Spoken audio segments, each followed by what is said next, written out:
we have a new paddle line from JOOLA. This is an update to their popular 3S series. Let's take a look. This new paddle line comes with 3 notable updates. The first can be seen in the name. So this is the JOOLA Perseus 3S Dual. That dual is referring to this paddle being approved for play on both USAP and UPAA sanctioned tournaments. The previous 3S line was not certified for both UPAA and USAP play, so in order for this one to get under those new testing protocols, they did have to make some minor tweaks to this paddle. So the first thing you'll notice is that there is less grit. The second update is also one that's easy to see. There's going to be updated cosmetics with all 4 shapes this paddle is offered in: the Perseus, Hyperion, Scorpius, and Magnus paddles.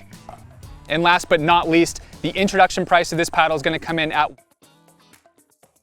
So if you're someone who's looking for a dual certified paddle, JOOLA now has a second line for you to choose from, way down from that $280 Pro 4 price point. So now we're going to head on court, see if the 3S Dual is much different from its previous version.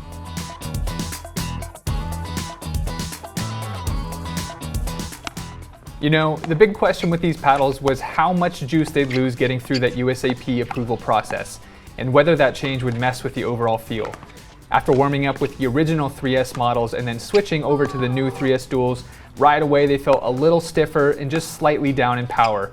Nothing alarming, just that typical fresh out of the box tightness JOOLA paddles tend to have before they're broken in.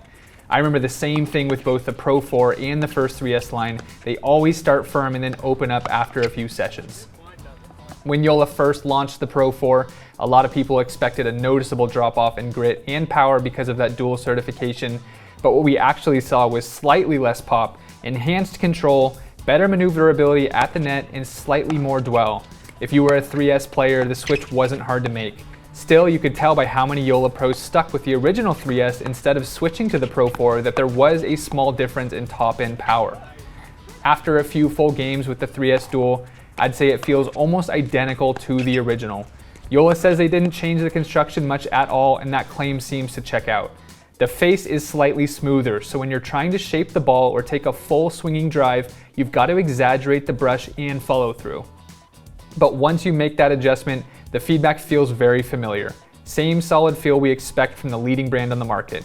On dinks and resets, it feels a touch softer than the original, yet still less dwell time than that Pro 4. Now, earlier I mentioned that lower price point, and that's where this paddle really separates itself. For under $200, you're getting a paddle that performs within striking distance of JOOLA's flagship models. It has a smoother face than the original 3S and the Pro 4, but in terms of pure playability, it's right there. So to sum it up, a little softer than the original, slightly less dwell than the Pro 4, but every bit as playable. Honestly, when you factor in the performance to price ratio, this might be one of JOOLA's best releases in a long time. I wouldn't be surprised if we started seeing more 3S Duals on the court than Pro 4s.